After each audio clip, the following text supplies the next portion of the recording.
devais dire qu'est-ce que la psychodécoration, je commencerai par dire que, en fait, un espace de vie, c'est vraiment un deuxième corps qui vient se superposer au nôtre.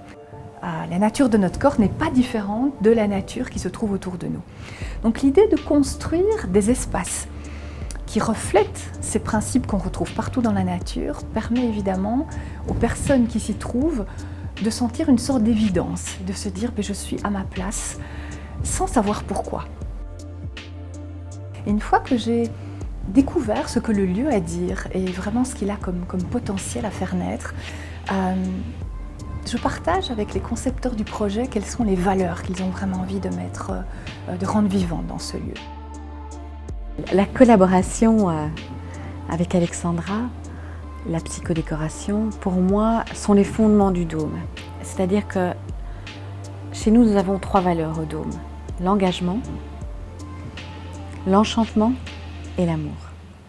L'idée du projet était de faire, et toujours, c'est de réaliser un centre de santé bien-être. Donc on a essayé de trouver quelque chose qui soit dans sa réalisation, qui soit complètement en cohérence par rapport au projet. On retrouve forcément cette forme du dôme, on retrouve d'autres coupoles, des arrondis près des fenêtres, des choix de matériaux tout à fait naturels pour se sentir comme chez soi, dans un environnement enveloppant, accueillant. J'adore appeler le bon sens, en fait. Ce que Alexandra rêvait, c'est le bon sens. C'est de laisser vraiment la lumière entrer, de trouver des espaces de rangement en dessous pour que la lumière vienne et d'avoir ce comptoir de nouveau dans cet arrondi qui est basé d'ailleurs sur le nombre d'or.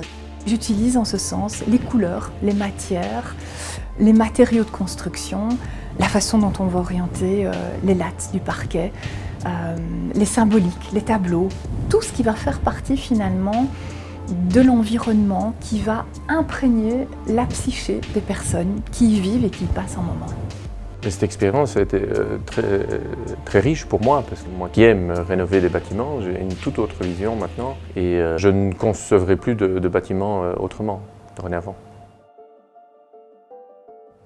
Alors ce que je retirais de cette expérience ici, ça a été chez chacun la quête de cette excellence, de cette perfection. Parce qu'on y passe du temps, ces valeurs qui ont été mises en place, on ressent qu'on peut s'y déposer, on y ressent cette bienveillance, on y ressent cette douceur, on s'y sent protégé. Et là je me dis, chouette, tous ces paramètres ont été d'une façon à la fois discrète, mais répétée, inscrite dans l'espace, de façon à ce que, où qu'on soit, on perçoive ces valeurs et du coup, ma mission est accomplie en ce sens.